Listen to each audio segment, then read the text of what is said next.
नमस्कार मित्रांनो, स्वागत आहे सर्वांचं ॲग्रिकल्चर इंडिया ब्लॉग ह्या यूट्यूब चॅनलमध्ये. तर पहा मित्रांनो, आजच्या व्हिडिओमध्ये आपण उन्हाळी कांदा पिकासाठी खताचा पहिला डोस कधी द्यावा आणि कोणता द्यावा, त्यामध्ये कोणत्या खतांचा समावेश करावा, असा सविस्तर माहिती आपण आज या व्हिडिओमध्ये पाहणार आहोत. कांदा पिकाची जोमदार वाढ आणि दर्जेदार उत्पादनासाठी योग्य वेळी खत व्यवस्थापन करणे हे अत्यंत गरजेचे असते. तर ह्या व्हिडिओमध्ये आपण मुद्दे पाहणार आहोत. खताचा पहिला डोस देण्याची योग्य वेळ, एकरी खताच्या डोसचे प्रमाण आणि सल्फर आणि सूक्ष्म अन्नद्रव्यांचे महत्त्व, खत देताना घ्यावयाची काळजी, या संदर्भातली सर्व माहिती आपण या व्हिडिओमध्ये पाहणार आहे. तर त्यासाठी मित्रांनो, आपण व्हिडिओ शेवटपर्यंत पहा. नवीन माझ्या चॅनलला असेल तर चॅनलला सबस्क्राईब करा आणि असेच नवनवीन व्हिडिओ पाहण्यासाठी माझ्या चॅनलवरती जोडून राहा. तर चला मित्रांनो, बघूया आपण आता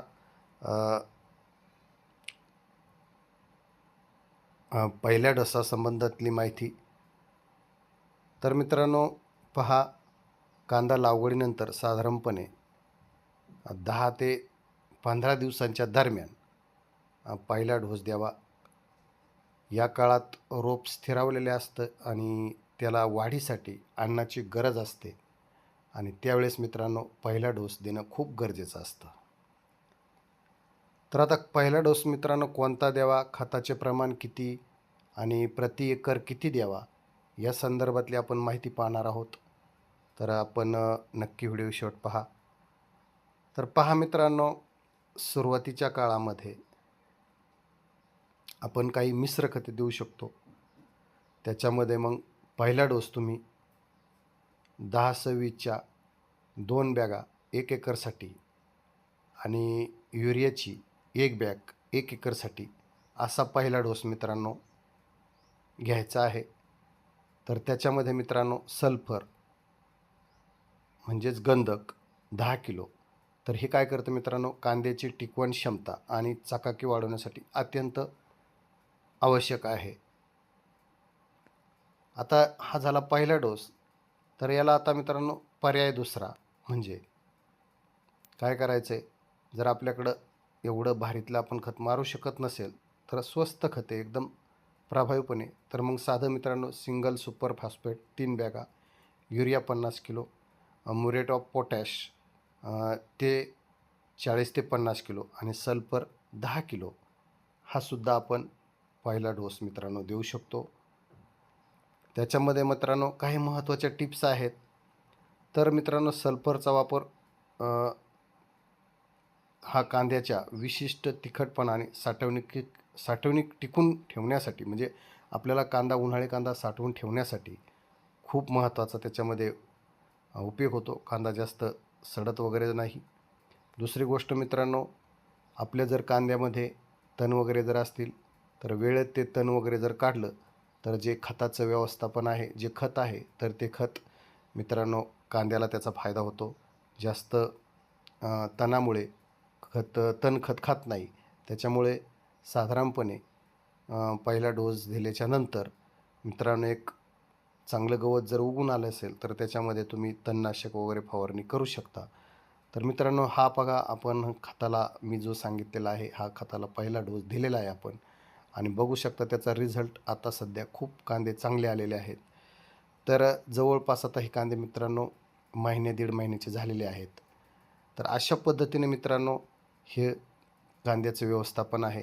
त्याच्यानंतर तुम्ही अशा पद्धतीने जर कांद्याचं व्यवस्थापन जर केलं तर खूप चांगल्या प्रकारचं तुम्हाला भविष्यामध्ये उत्पादन त्याचं मिळू शकतं. तर मित्रांनो काय होतं, कांदड लागवडीच्या नंतर आपण काय करतो, एक महिनाभर 15 दिवस चांगले कांदे रोमस्तर त्याच्याकडे पाहत नाही आणि मग काय होतं, जी कांद्याची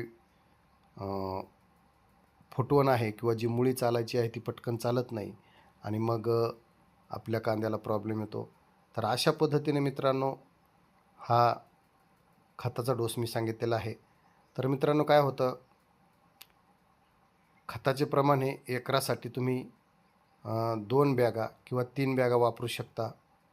त्याच्यामध्ये तुम्ही कोणतंही खत वापरू शकता, पण साधारणपणे आम्ही कोणतं खत वापरलं आहे ते तुम्हाला मी सांगतो मित्रांनो. 10-26च्या 2 बॅगा आणि 50 किलो सल्फर, 1 युरिया वापरलेला आहे. तर सल्फरमुळे कांद्याला चांगली चकाकी येते आणि साठवणुकीसाठी मित्रांनो कांदा सडत नाही. त्यासाठी सल्फर हे खूप गरजेचं आहे. जर तुम्ही लागवडीच्या वेळी फॉस्फरस दिलं नसेल, तर मित्रांनो 3 बॅगा सिंगल फॉस्फरेट सुपर फॉस्फेट हे सुद्धा देऊ शकता. खत दिल्यानंतर लगेच हलके पाणी द्यायला विसरू नका. तर मित्रांनो, खत देताना जमिनीत पुरेसा ओलावासुद्धा असणं खूप गरजेचं आहे आणि ओलावा जर असेल तर शक्य असल्यास खत दिल्याच्यानंतर मित्रांनो त्याची आपल्याला जर गवत असेल तर निंदणी वगैरे करणं किंवा खुरपणी करणं हे सुद्धा खूप फायद्याचं असतं. शेतकरी मित्रांनो, ही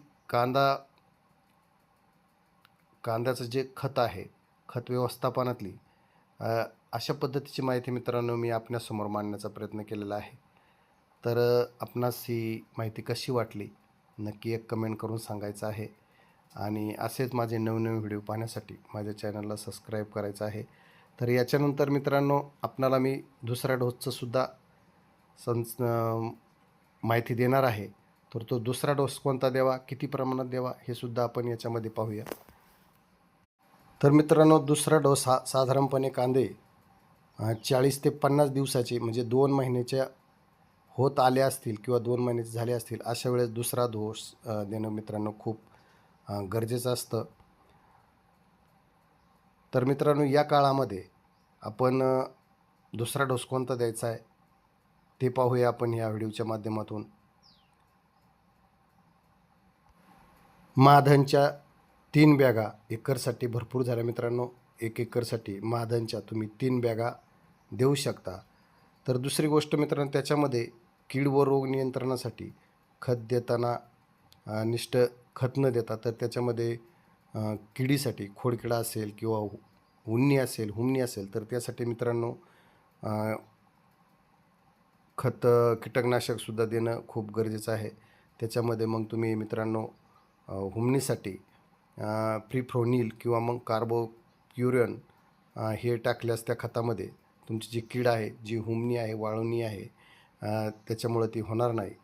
तर मित्रांनो, हा डोस कांदा लागवडीला तुम्ही जर 2 नंबरचा दिला म्हणजे दुसरा डोस जर दिला तर तुमची कांद्याची पात आणि कांद्याची जी मान आहे, जी जाडी आहे, ती जाडी चांगली वाढेल आणि कांदा तुमचा चांगला 1 नंबर दिसेल आणि पुढं कांदा फुगवण्यासुद्धा याचा खूप चांगला फायदा होऊ शकतो.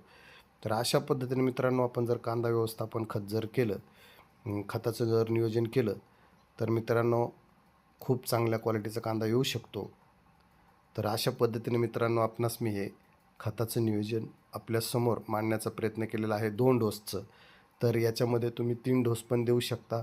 त्याच्यामुळे तुम्हाला जेवढं उत्पादन काढायचं आहे त्या पद्धतीने तुम्ही त्या खताचे कांद्याची काळजी घेऊ शकता. दुसरी गोष्ट मित्रांनो, याच्यामध्ये फवारण्यासुद्धा खूप महत्त्वाच्या आहे. नुसतं खत देऊनच फायदा नाही. तर जे कांद्यासाठी खत व्यवस्थापन आहे आपलं पाणी आणि औषध कांद्याची पात सरळ आणि ताहट राहण्यासाठी त्यासाठी सुद्धा मित्रांनो औषधाची खूप गरज असते. तर काय होतं मित्रांनो, जर वेळेत आपण फवारा जर नाही घेतला तर मित्रांनो काय होतं, जो कांद्याचा गाभा आहे त्या गाभ्यामध्ये असे लहान लहान मावा तयार होतो आणि तो मावा काय करतो मित्रांनो, कांद्याचा पातीचा रस शोषून घेतो आणि रस शोषून घेतल्याच्यानंतर कांद्याची पात मित्रांनो शेंड्याकून जळायला सुरुवात होते आणि मग जळायला ज्यावेळेस कांद्याची पात शेंड्याकून सुरुवात होते त्यावेळेस मित्रांनो कांद्यामध्ये कमकुवतपणा तयार होतो आणि कमकुवतपणा तयार झाल्यामुळे जो आपला कांदा आहे तो कांदा चांगला फुगत नाही. त्यासाठी मित्रांनो एक 8-10 दिवसा मिळून किंवा 15 दिवसा मिळून एक कीटकनाशकचा फवारासुद्धा खूप घेणं गरजेचं आहे.